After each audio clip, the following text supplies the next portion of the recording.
Bonjour, bonjour. Aujourd'hui, c'est un nouveau jour. Donc, aujourd'hui, nous allons parler de quelque chose de vraiment pertinent. En fait, j'ai passé sur TikTok et j'ai eu à suivre une vidéo. Je voudrais que vous la suiviez aussi pour qu'on essaie ensemble de comprendre ce que ce monsieur, peut-être cet ingénieur, a voulu dire. Apparemment, votre arrogance, votre maladie que vous avez, la diplômite, le fait d'avoir beaucoup de diplômes, cette maladie est en train d'affecter votre cerveau au point où vous ne parvenez même pas à réfléchir un peu par rapport à votre situation. Mes chers ingénieurs, je vais vous poser une simple question. Pourquoi est-ce que la plupart des grands marchés réalisés au Cameroun, qui sont parfois des marchés appartenant à l'État, sont réalisés par des entreprises extérieures? Je prends un cas très simple. Pourquoi ce sont les Chinois qui ont réalisé le Palais des Sports? Pourquoi ce sont les Chinois qui réalisent la plupart de nos bâtiments d'envergure où on peut rencontrer des véritables contraintes? Pourquoi est-ce que ce sont les entreprises et les ingénieurs de l'extérieur qui réalisent les bâtiments qui véritables contraintes? Pourquoi? Vous pensez que l'État trouve économique pour eux de déplacer toute une entreprise de l'Asie pour venir au Cameroun réaliser? Vous pensez que c'est économique? Vous pensez que l'État ne réfléchit pas aussi? En fait, vous ne voulez même pas accepter et comprendre qu'en fait, c'est parce que même l'État est conscient de votre incompétence. Même l'État est conscient de votre insuffisance. Dites-moi, donnez-moi deux raisons qui poussent l'État à aller faire appel à des ingénieurs extérieurs, des entreprises extérieures pour réaliser nos bâtiments. Réfléchissez un peu dans ce sens. Nos ingénieurs même qui y travaillent, qui travaillent en manœuvre. On a des ingénieurs qui manœuvrent, les vrais ingénieurs, lorsqu'ils viennent ici réaliser les vrais bâtiments. Nos ingénieurs sont là comme des tindas autour des vrais ingénieurs qui ont fait des bonnes études qui correspondent aux compétences nécessaires qu'un ingénieur en bâtiment doit avoir. Mais nous sommes là, mais l'État n'a pas appelé les autres. Nous sommes là, nous sommes dans un pays où on forme des ingénieurs, on a des écoles qui forment des grands ingénieurs, on a des grands ingénieurs camerounais, mais qui ne se sont même pas formés au Cameroun. Il faut préciser cela. On n'a pas 10 ingénieurs compétents d'envergure dans ce pays qui s'est formé dans ce pays. La plupart ont fait les études à l'extérieur et c'est très différent. C'est très très différent. Et si eux ils viennent ici, c'est pour apporter leurs connaissances. Mais parfois, c'est plus facile pour eux de rester de l'autre côté. Parce que quoi? Parce que ici, ils n'arrivent pas à s'exprimer. Le niveau est tellement bas. Ils n'arrivent pas à s'exprimer en fait. Alors dites-moi, quelle est réellement la raison pour laquelle l'État fait appel à des entreprises et des ingénieurs de l'extérieur pour réaliser nos bâtiments, les bâtiments qui nous appartiennent? Dites-moi un peu.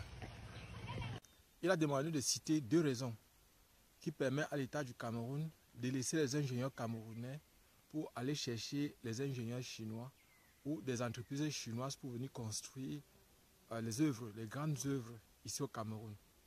Je vais lui donner, il a demandé deux raisons.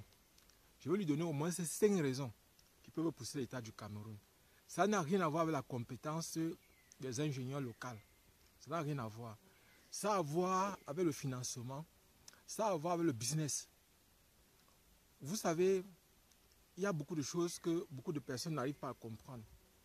Et c'est de ça qu'on va parler dans cette vidéo pour les entrepreneurs camerounais et en particulier les entrepreneurs africains.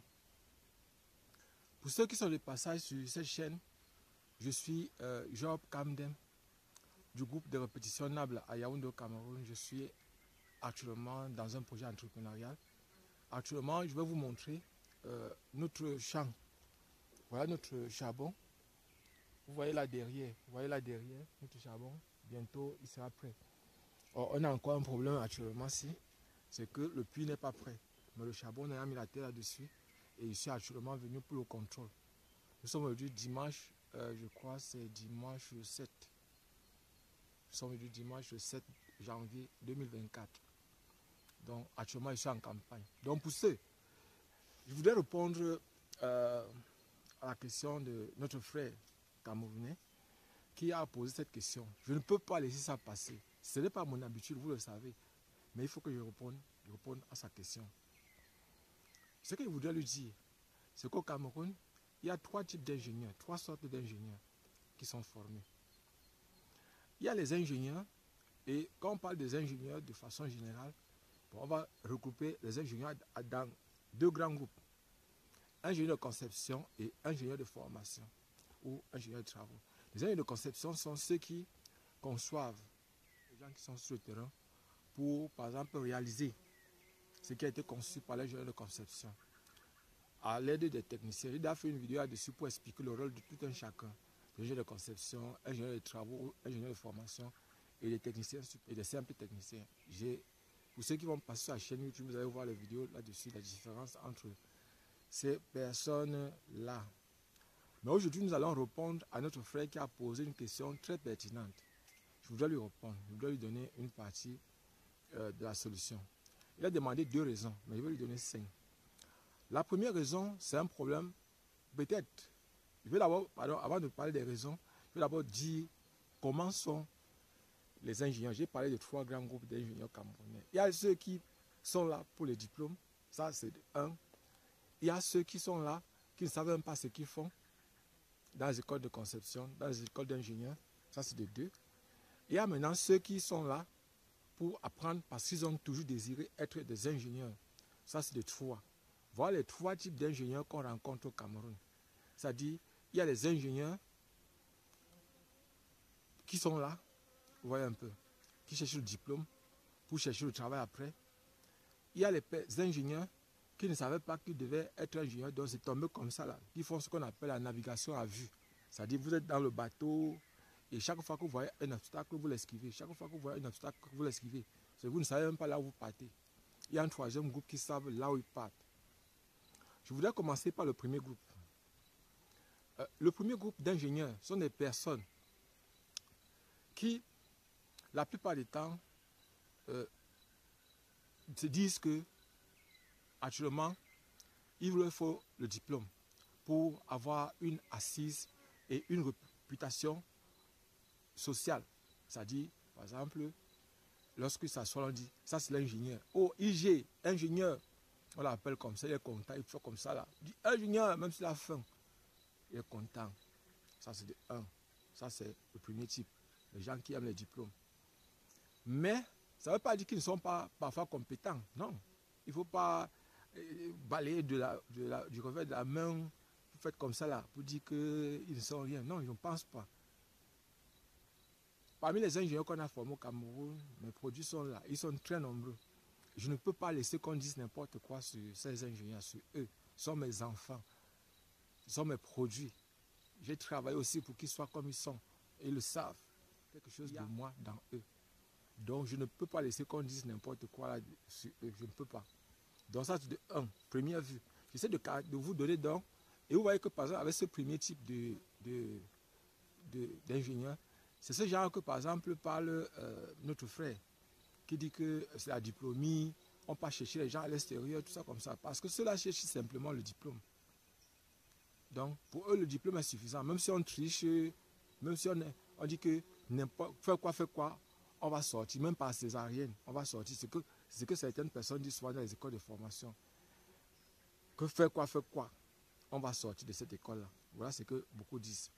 Donc le premier groupe est caractérisé donc par le fait de vouloir absolument les diplômes. Et dans ce sens-là que notre frère a raison de penser que les ingénieurs sont des personnes qui recherchent simplement le diplôme. On a le deuxième type d'ingénieurs, c'est-à-dire des personnes qui sont perdues et qui se retrouvent là, sans savoir où est-ce qu'ils sont en train de partir. C'est-à-dire ce sont ceux que j'ai appelé tout à l'heure, ceux qui font la navigation à vue. C'est-à-dire qu'ils voient les obstacles et qui esquivent, qui ne savent même pas là où ils partent. Ils disent que le pays est gâté, ils ne savent pas que vraiment, actuellement au pays, on fait tout ce qu'on voit. Ça, c'est le deuxième type. Et je ne suis pas d'accord de penser que ces deuxième types sont des gens qui travaillent parfois d'arrache-pied pour mériter, parce qu'ils savent que après la formation, il faut travailler, il faut être compétent. Et ce n'est pas parce qu'ils font de la navigation à vue qu'ils sont des personnes perdues. Non, je ne crois pas. Ce sont parfois des personnes qui maîtrisent leur art, c'est-à-dire qui apprennent véritablement. Nous sommes là dans le deuxième type. Et là, je ne peux pas lui dire qu'il a raison. Quelque part, il peut avoir raison sur certains d'entre eux. C'est-à-dire ceux aussi qui pensent qu'il faut tricher, il faut faire n'importe quoi, il faut faire n'importe quoi. Mais moi, je crois que les ingénieurs qui sont passés par chez nous, qui ont été formés par nous, dont on a participé à la formation. Moi, je ne pense pas qu'ils ne peuvent pas être n'importe quelle sorte d'ingénieur, mon type. Mon frère, je vous dis, vous ne pouvez pas parler de n'importe comment et nous on voit ça, on laisse, parce que ce sont mes produits aussi. Parce que c'est ce qu'on a mis en nous. Et contrairement à ce que vous avez dit dans beaucoup de vos vidéos, parce que ce n'est pas la première fois, en fait, cette vidéo m'a écœuré. Ça m'a mis mal à l'aise, un peu mal à l'aise, parce que vous dites beaucoup de choses qui ne sont pas vraies sur les ingénieurs camerounais. Il y a beaucoup de choses qui ne sont pas vraies. Quelque part, je vais vous dire, parce que je me sens impliqué là-dedans, même si de façon implicite, de façon explicite, je suis aussi ingénieur. Je vais vous expliquer pourquoi je le dis. Et c'est la raison pour laquelle je ne suis pas. C'est que vous concevez les ingénieurs comme des personnes qui ont les diplômes, sortis d'une école de formation, où on a écrit ingénieur. Ce n'est pas ça un ingénieur. Allez vous renseigner et renseignez-vous correctement là-dessus. Je voudrais préciser qu'un ingénieur n'est pas celui qui allez chercher partout. Allez par exemple sur Google, faire les recherches. On va vous dire, un ingénieur n'est pas une personne absolument qui possède le diplôme d'ingénieur. Ce n'est pas ça un ingénieur. Un ingénieur, c'est toute personne capable de concevoir, de réaliser, capable de modifier un système, de modifier le fonctionnement d'un système, de concevoir et de modifier la réalisation d'une œuvre. C'est une personne capable de faire des choses qui ne sont pas ordinaires et que ce n'est pas la portée de tous. Il y a le troisième type d'ingénieur.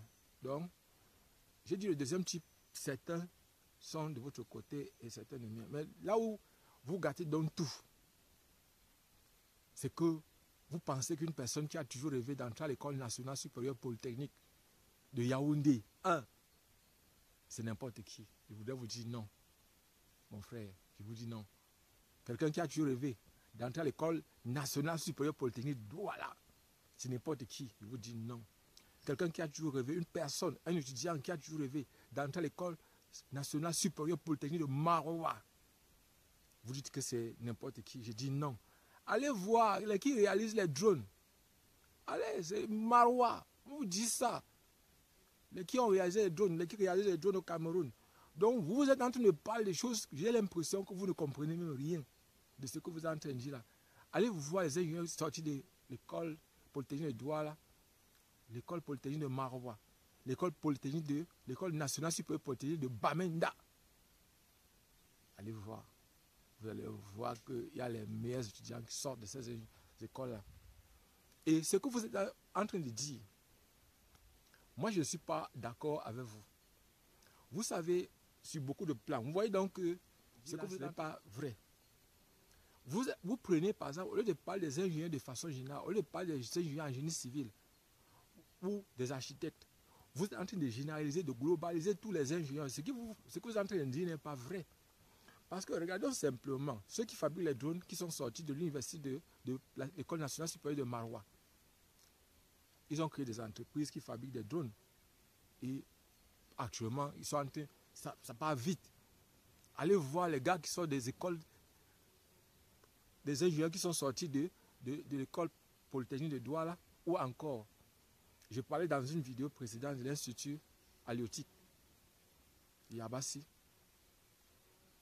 Les gens m'ont dit que il faut être logique. Non. Quand quelque chose est bien, il faut dire que c'est bien. Quand quelque chose est bien. Moi, je ne serais pas d'accord avec vous. Les produits camerounais sont les meilleurs produits, sont des bons produits au niveau de l'Afrique et même au niveau mondial. Ne voyez pas parce que vous avez l'impression que lorsque le Cameroun a des marchés, on part parfois chercher les ingénieurs à l'étranger. Je vais vous expliquer pourquoi on part chercher les ingénieurs à l'étranger. Quelques raisons qui peuvent pousser l'État du Cameroun ou le gouvernement camerounais à rechercher les ingénieurs venant de l'extérieur.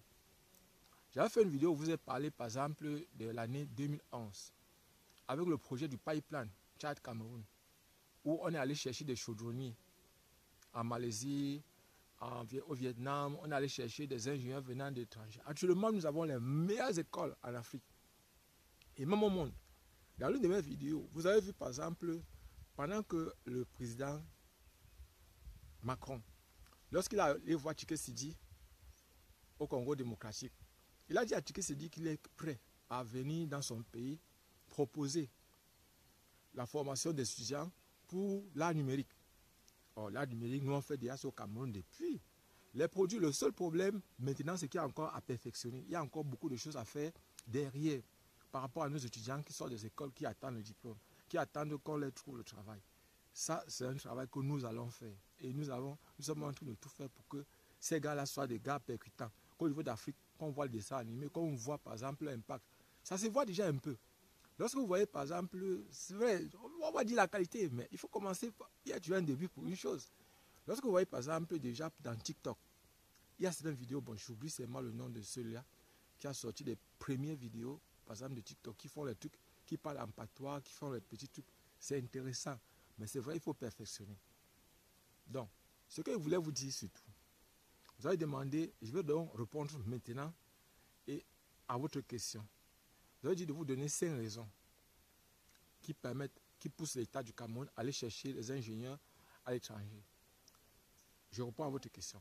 De 1, l'État du Cameroun n'est pas jamais cherché les ingénieurs à l'étranger. L'État du Cameroun cherche des financiers, des projets. Je prends un exemple. La construction du parc de sport de Yaoundé, c'est un projet financé par l'État chinois. Or, l'État chinois, dans les conditions de réalisation du projet, demande que ce soit ces ingénieurs qui conçoivent et qui réalisent le projet. Voilà, ça fait partie des accords. Ça n'a rien à voir avec les ingénieurs. Ce n'est pas une œuvre financée par l'État du Cameroun. C'est l'État chinois qui a financé la réalisation, la conception et la réalisation du parc de sport. Voilà, il y a de 1. Je réponds non, ça c'est de 1. Ça c'est une première raison. Donc ça veut dire que quoi? La première raison qui pousse l'État du Cameroun parfois à aller chercher les entreprises extérieures, ce n'est pas un problème d'expertise, ce n'est pas un problème de bonté ou quoi que ce soit, non. C'est un problème de financement. Même le projet, par exemple, de l'autoroute Douala-Yaoundé, c'est toujours un problème de financement. Et parfois, pour financer, il y a des entreprises, des bailleurs de fonds, pour financer un projet, ils nous conditionnent, ils imposent une entreprise particulière. C'est vrai, le principe voudrait qu'on fasse une appel d'offres, mais derrière, il y a des clauses, par exemple, au niveau des négociations pour gagner un marché. Je pense que je viens de vous donner une raison. La deuxième raison qui fait que l'État du Cameroun, vous avez l'impression, parce que je ne voudrais pas dire qu'ils font ça, que vous avez l'impression que l'État du Cameroun part toujours chercher à l'étranger les ingénieurs venant de l'extérieur. Simplement parce que la plupart du temps, ce sont les entreprises qui gagnent les marchés et non les ingénieurs. Et ces entreprises-là peuvent recruter. Mais la plupart du temps, il y a ce qu'on appelle le protectionnisme. C'est-à-dire que les Chinois, l'État chinois a tendance à prôner l'ingénierie chinoise pour montrer l'expertise chinoise. Ils ont tendance à vouloir, par exemple, mettre uniquement les ingénieurs. Et c'est la raison pour laquelle l'État du Cameroun les impose souvent un quota pour les ingénieurs camerounais. Et je crois que c'est parce que vous ne connaissez pas. Vous n'êtes pas peut-être déjà allé dans les entreprises. Moi, je suis ici à l'Est. Ici, dans la plupart des cas, il y a dans les entreprises chinoises qui vous réalisent soit les routes, soit, par exemple, tout ce qu'il y a ici, il y a les Camerounais, il y a les Africains. Donc l'État du Cameroun fait tout pour imposer pendant les discussions. Parce que l'État chinois voudrait imposer, voudrait faire travailler ses citoyens. Donc je pense que, je ne sais pas si vous avez donné 2 raisons. Troisième raison, donc maintenant, c'est que, j'ai dit, première raison, c'est que c'est un problème de financement. Celui qui finance décide. Deuxième raison, c'est que, j'ai dit que l'État ne recrute pas les ingénieurs. L'État recrute des entreprises. On fait des appels d'offres.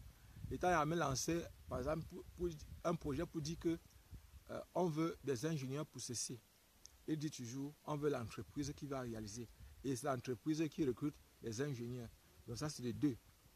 Donc l'État ne donne pas les marchés aux entreprises venant de l'extérieur. Voilà les 2 raisons que vous avez données. Allons-y, troisième raison donc maintenant.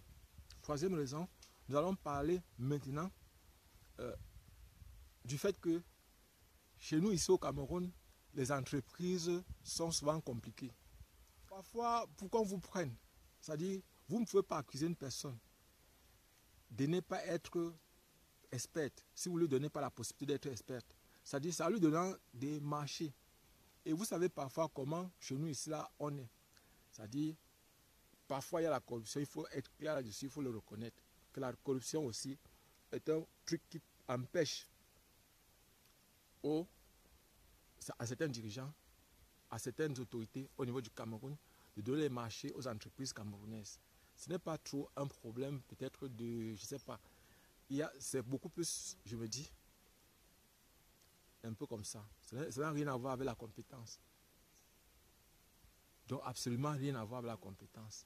Ça dit que ça a à voir avec les relations, ça a à voir avec parfois les loges, parfois le fait aussi la corruption. Donc en fait, il y a parfois des affinités. Je peux prendre un exemple, un problème de confiance. Et ce n'est pas que ce ne sont pas les ingénieurs qui sont malhonnêtes. Ce sont les entreprises parfois qui sont malhonnêtes, pas les ingénieurs. L'ingénieur est là seulement pour faire son travail. Ce n'est pas l'ingénieur qui gagne le marché. L'ingénieur ne gagne pas le marché. Ce sont les entreprises qui gagnent les marchés, pas les ingénieurs. Donc, lorsque vous accusez les ingénieurs camerounais, moi je ne comprends pas. Nous sommes à 4 raisons. La 5e raison, c'est que quoi? C'est que aussi parce que les gars sont trop percutants que parfois on refuse de les recruter. Vous avez dit dans l'une de vos vidéos, et je voudrais vous répondre par rapport à ça, et je suis contre ça. Sachez que pour être ingénieur, on n'a pas besoin d'entrer dans les loges. Pour être un ingénieur qui invente, qui fait des choses, des très grandes choses, on n'a pas besoin d'entrer dans les loges. Jamais. On n'a pas besoin. On n'a pas besoin d'entrer dans la Rose Squad, dans la franc-maçonnerie, dans les Lions Club, dans les Rotary, dans tout ça. On n'a pas besoin de ça. Vous devez apprendre, vous qui devez être ingénieur. Il ne faut pas qu'on vous trompe. Il ne faut pas qu'on vous fasse peur, qu'on fasse peur à vos parents. À leur donner l'impression que si vous devenez ingénieur, vous allez vendre. Vous allez sacrifier des personnes, vous allez sacrifier des gens pour progresser, pour qu'on vous découvre, qu'on vous fasse découvrir les secrets. Les secrets, nous les avons. Les secrets, vous les avez. Les secrets, tout le monde peut l'avoir. Nous tous. Il faut savoir seulement, il faut apprendre à se connaître. Apprendre à connaître qui vous êtes. Quelles sont les compétences que vous êtes, quelles sont les capacités que vous avez en vous. Et si vous le savez, si vous apprenez à faire un retour en vous, parce que qu'est-ce que les gens partent faire? Peut-être vous avez l'impression que comme vous voyez, la plupart des gens qui réalisent certaines choses sont souvent dans les loges. Vous dites directement que tous ceux qui font souvent, qui peuvent faire des grandes choses sont dans les loges. Vous ne pouvez pas faire, ça c'est ce qu'on appelle une induction. C'est-à-dire en voyant quelqu'un, on déduit tout, vous faites donc une déduction en généralisant. Non monsieur, ce n'est pas vrai. Donc vous avez eu à suivre la vidéo et vous avez eu la réponse que je vous ai donnée. Donc ne faites pas cette erreur-là. Vous êtes dans une confusion totale. Et je crois que avant de parler d'une chose, essayez d'apprendre le maximum possible. Et si vous pouvez me répondre, parce que moi, j'ai formé des ingénieurs et jusqu'à présent, que ce soit en génie civil, que ce soit par exemple dans tous les domaines, surtout en ce qui concerne la thermo, c'est-à-dire la résistance thermique. Donc, en fait, ce qui est sûr, c'est que en ce qui concerne la conception, la réalisation, je vais vous dire une chose, c'est que les Camerounais sont bons, les Africains sont bons. Et très souvent, il y a par exemple un Français qui voulait m'approcher parce qu'il voulait venir passer quelque temps dans nos laboratoires au Cameroun. Je lui ai dit, voyez les autorités camerounaises, je ne suis pas une autorité. Tout ce que je peux faire, c'est demain, si vous êtes dans l'un de nos labos, si vous êtes dans un laboratoire, je peux intervenir, je vais vous aider. Mais elle dit que par exemple, si je veux vous donner, je ne suis pas une autorité, moi. Moi, je suis un répétiteur. Un simple petit répétiteur, je n'ai aucune autorité. Voilà les autorités, vous pouvez demander, faire des demandes dans les universités, faire des demandes dans les écoles de formation, faire des demandes au ministère de l'enseignement supérieur, faire des demandes au niveau du ministère des Relations extérieures pour avoir une autorisation de venir dans notre pays, au continent. Et là, si vous êtes déjà au continent, si vous êtes au Cameroun, vous pouvez me rencontrer. Et là, maintenant, je peux vous aider à voir ce que... Parce que parfois, quand vous êtes en manque d'inspiration, vous venez, par exemple, chez nous, tricher pour aller, par exemple, développer des choses chez vous. Moi, j'ai eu à poser dans l'une de mes vidéos le problème avec l'Allemagne. Parce que l'Allemagne nous exploite beaucoup, surtout en ce qui concerne les produits pharmaceutiques. On a trop parlé. On se voit prochainement dans une prochaine vidéo. Ciao.